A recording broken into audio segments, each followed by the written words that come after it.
हिमाचल प्रदेश में जो पहाड़ है वो कहर बनकर बरपे हैं और जहां एक और नेशनल हाईवे 22 पूरी तरह से पीओ के बाद नष्ट हो गया है।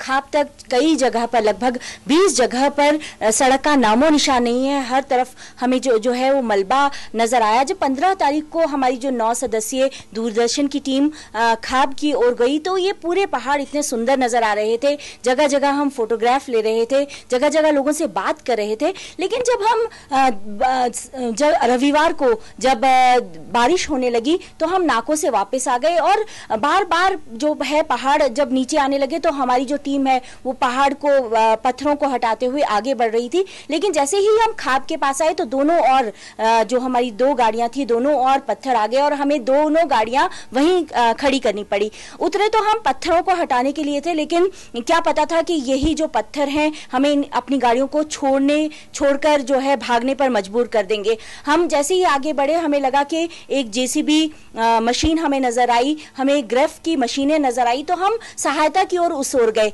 लेकिन जैसे ही हम सहायता की ओर उसोर गए पीछे से पहाड़ आ गया और हमारे 6 लोग जो हैं हमसे बिल्कुल बिछड़ गए। फिर 2 दिन जो है लगातार वर्षा होती रही और हमने ग्रेफ की जो वर्कशॉप थी वहां पर 2 दिन बिताए 3 लोगों ने। और बाद में जैसे ही मौसम साफ हुआ तो हम पूह की ओर जो लगभग वहां से 10 किलोमीटर दूर था की ओर आगे बढ़े। जगह जगह आप हमारे पीछे जो फुटेज चल रही है उस पर देख सकते हैं कि जगह जगह जो है वो पहाड़ गिरे हुए थे। जगह जगह हम लोगों से बात करते हुए चल रहे थे। जो रामपुर जो है वहां से लगभग 150 किलोमीटर दूर था, लेकिन 10 किलोमीटर का सफर जो है वो 40-50 किलोमीटर से कम नहीं लगा, क्योंकि बार बार पहाड़ चढ़ते थे और बार बार उतरते, क्योंकि सड़क का तो नामो निशान नहीं था।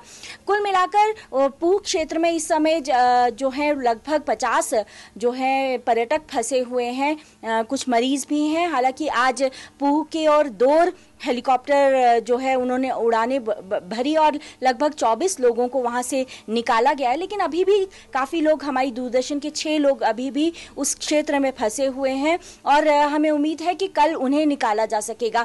लेकिन स्थिति इतनी खराब है। हालांकि सांगला की ओर विदेशी पर्यटक ज़्यादा हैं, वहाँ से लगातार उड़ानें हो रही हैं। लेकिन पूह क्षेत्र ऐसा है, वहाँ पर कई अभी गांव ऐसे हैं जहां अभी तक कोई संपर्क नहीं हो पाया है। जो एडीएम पूह हैं उनसे हम लगातार संपर्क में रहे। उनका ये कहना था, क्योंकि इलेक्शन होने जा रहे हैं, मंडी उप संसदीय चुनाव होने जा रहे हैं, उनका ये कहना था कि 40 पोलिंग स्टेशन ऐसे हैं जहां पर पोलिंग सामग्री पहुंचाना लगभग अभी जो है असंभव नजर आ रहा है।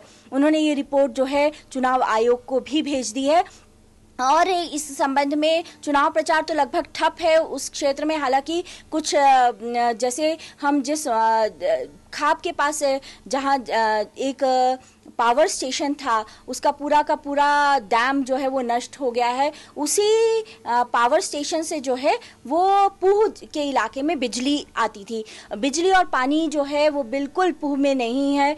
पानी की लाइनें बिल्कुल टूट गई हैं। हालांकि स्थानीय लोग जो हैं, वहाँ पर्यटक जो फंसे हुए हैं, आने वाले लोग हैं, उनको खाना आदि मुहैया करवा रहे हैं। जैसे मैं चली थी तो मेरे पास सिर्फ एक आई कार्ड था और एक मोबाइल था और उसके सहारे मैंने आगे बढ़ी।